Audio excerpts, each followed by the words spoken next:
আজকের এই ভিডিওতে আমরা আলোচনা করতে চলেছি রায় ও মার্টিন প্রশ্নবিচিত্রা ষষ্ঠ শ্রেণীর প্রথম পরীক্ষায় মূল্যায়ন 2026-এর পরিবেশ বিজ্ঞান বিষয়ের যে 11 দাগের প্রশ্নপত্রটি রয়েছে, অর্থাৎ কৃষ্ণনগর কলেজিয়েট স্কুল এই বিদ্যালয়ের সমস্ত প্রশ্নের উত্তরগুলি সমাধান করব। প্রশ্নপত্র সমাধান করার আগে বলে দেই, তোমরা যারা আমাদের চ্যানেলে নতুন অবশ্যই চ্যানেলটি সাবস্ক্রাইব করে পাশে থাকা বেল আইকনটি অল করে দেবে। প্রথমে একইটা হচ্ছে সঠিক উত্তর নির্বাচন করে কেবলমাত্র সঠিক উত্তরটি লেখো। একে আছে ইস্ট হলো এক প্রকার, এটা হবে ছত্রাক। এরপর দুই আছে পটাশিয়ামের চিহ্ন হলো, এটা হবে কে। এরপর তিনটা আছে সাগর কোষ ও মিথজীবিতার সম্পর্ক গড়ে তোলে, এটা হবে সন্ন্যাসী কাঁকড়ার সঙ্গে।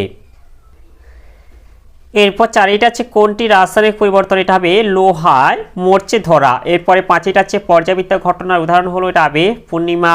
এরপরে ছয়টা আছে অধাতু যা তড়িতে সুপরিবাহী, সেটি হলো, এটা হবে গ্রাফাইট। এরপর সাথে আছে কোন জিনিসটি প্রাণীদের থেকে পাওয়া যায়, এটা হবে উল। এরপরে আটেটা আছে আমাদের চোখ ভালো রাখতে সাহায্য করে, এটা হবে ভিটামিন এ। এরপর নয় আছে প্রদত্ত কোনটি সোডিয়াম ক্লোরাইডের সংকেত, এটা হবে NaCl। এরপরে 10-এ আছে চিনির গাঢ় দ্রবণে এক খণ্ড মিছরির দানা দিলে দানাটি আকারে বড় হয়, এই প্রক্রিয়াটি এটা হবে কেলাসন।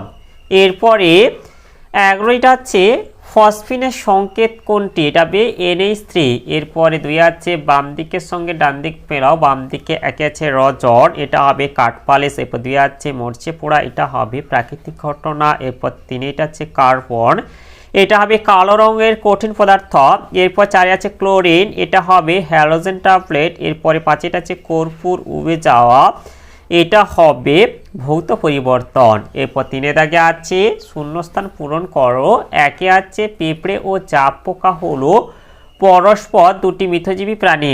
এরপরে 2 আছে PCl5 এর পুরো নাম, এটা হবে ফসফরাস পেন্টাক্লোরাইড। এরপরে 3 আছে একটি উপকারী ব্যাকটেরিয়া হলো, এটা হবে ল্যাক্টোব্যাসিলাস। এরপরে 4 ম্যালাথিয়ন হলো একটি, এটা হবে কীটনাশক। এরপরে 4 দাগে আছে নিম্নলিখিত প্রশ্নগুলি সংক্ষেপে উত্তর দাও যে কোনো 5টি। একে আছে একটি পাখির নাম লেখো যে পরাগ মিলনে সাহায্য করে এবং কিভাবে করে তা লেখো। এর উত্তরটি হলো, এই যে লিখবে মৌটুসি পাখি হলো যা পরাগ মিলনে সাহায্য করে। মৌটুসি পাখি যখন কল্কে ফুলের মধু খায় তখন ওই ফুলের পরাগ রেণু মৌটুসি পাখির ঠোঁটে লেগে যায়। পরে মৌটুসি পাখি অন্য কল্কে ফুলের মধু খেতে গেলে পাখির ঠোঁটে লেগে থাকা ওই পরাগ রেণু ওই ফুলের গর্ভমুণ্ডে পড়ে এবং পরাগ মিলন ঘটে। এরপরে 2টা আছে মৌল X ও Y যথাক্রমে ধাতু ও অধাতু। X ও Y এর যোজ্যতা যথাক্রমে 2 এবং 3 হলে মৌল দুটি সমন্বয়ে গঠিত যৌগের সংকেত লেখো, এটা হবে X3Y2। এরপরে 3টা আছে বড় বড় ডেলার মধ্যে সম ওজনের গুঁড়ো ধুনো তাড়াতাড়ি জ্বলে ওঠে কেন। এর উত্তরটি হলো, এর উত্তরটি এই যে এখান থেকে বলে দেব।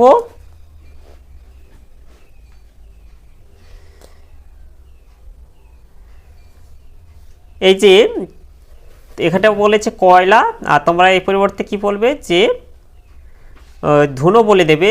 আগুন ধরালে বড়, এটা ধুনো বলবে, অপেক্ষা সমান ওজনে গুঁড়ো করা ধুনো তাড়াতাড়ি জ্বলে উঠবে, কারণ কোনো রাসায়নিক পদার্থে বড় টুকরোকে ভেঙে ছোট ছোট টুকরো বা সমকণায় বা সূক্ষ্মকণায় পরিণত করলে তার উপরিতলে ক্ষেত্রফল বৃদ্ধি পায়, ফলে এরা তাড়াতাড়ি রাসায়নিক বিক্রিয়ায় অংশগ্রহণ করতে পারে। এরা বলবে যে ধুনোর বড় টুকরো অপেক্ষা সমান ওজনের ধুনোর গুঁড়ো পৃষ্ঠতলে ক্ষেত্রফল বেশি হয়, অধিক পরিমাণে গুঁড়ো ধুনো অক্সিজেনের সংস্পর্শে এসে বিক্রিয়া করার সুযোগ পায়, ফলে রাসায়নিক বিক্রিয়ার গতিবেগ বৃদ্ধি পায় এবং জ্বলে ওঠে। এটাই তোমরা বলে দেবে। এরপরে 4টা আছে পরিস্রাবণ প্রক্রিয়া করার জন্য ফিল্টার কাগজের ভাঁজ কিভাবে করবে তা চিত্র সহকারে ক্রমান্বয়ে দেখাও। এর উত্তরটি হলো, এই যে তোমরা চিত্রটা দেখে নাও, সাইডে যে ফিল্টার কাগজে ভাঁজ করা এবার পদ্ধতি বলবে যে বৃত্তাকার একটি ফিল্টার কাগজকে পরপর দুবার ভাঁজ করে ফিল্টার কাগজটি 4টি সমান ভাগে ভাগ করা হয়। এবার কাগজটির চারপাশে 3 ভাগ একদিকে এবং 1 ভাগ অন্য দিকে নিয়ে কাগজটিকে একটি শঙ্কুর আকার দেওয়া হলো, যাতে সেটিকে সহজে ফানেলের সঙ্গে এঁটে দেওয়া যায়। সামান্য জল দিয়ে ভিজিয়ে ফিল্টার কাগজটিকে সহজেই ফানেলের গায়ে আটকে দেওয়া হলো। এই যে তোমরা চিত্রটা আবার দেখিয়ে দিচ্ছি, এভাবে করে নেবে। এরপরে 5টা হচ্ছে উদ্ভিদের একটি বর্জ্য পদার্থের নাম লেখো যা আমাদের ওষুধ রূপে কাজে লাগে। এরপর যেটা হচ্ছে পরাগ মিলনের প্রয়োজনীয়তা কি। এর উত্তরটি বলবে যে উদ্ভিদের একটি বর্জ্য পদার্থের নাম লেখো। এটি হবে তোমাদের কুইনাইন, যা হচ্ছে সিঙ্কোনা গাছের ছাল থেকে পাওয়া যায়। আর আমাদের হচ্ছে এটা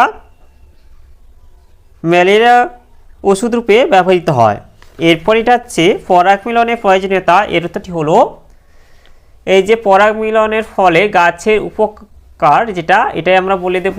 পরাগ মিলনের ফলে সপুষ্পক উদ্ভিদে নিষেক ঘটে, ফলে ডিম্বক বীজে এবং ডিম্বাশয় ফলে রূপান্তরিত হয়। বীজ থেকে নতুন উদ্ভিদ সৃষ্টি হয়। ফল ও বীজ উদ্ভিদের বংশবিস্তারে সাহায্য করে, এটা বলে দেবে। এরপরে 6টা হচ্ছে একটি উদাহরণ দাও যেখানে ভৌত ও রাসায়নিক পরিবর্তন একসঙ্গে ঘটে। এটা হবে মোমবাতির দহন। এরপর এটা হচ্ছে খোলা হয় পরিষ্কার চুন জল ঘোলা হয়ে যাওয়ার জন্য কোন গ্যাস দায়ী। এটা হবে কার্বন ডাইঅক্সাইড। তাহলে আজকের ভিডিওতে আমরা 6ষ্ঠ শ্রেণী পরিবেশ ও বিজ্ঞান বিষয়ে যে 11 থেকে প্রশ্নপত্র ছিল তা সমাধান করলাম। আর ভিডিওটি শেষ করার আগে বলে দিই, তোমরা যারা এখনও পর্যন্ত আমার চ্যানেলটিকে সাবস্ক্রাইব করোনি অবশ্যই চ্যানেলটি সাবস্ক্রাইব করে নেবে এবং এই ভিডিওটিকে বেশি বেশি করে লাইক, কমেন্ট ও শেয়ার করে দেবে।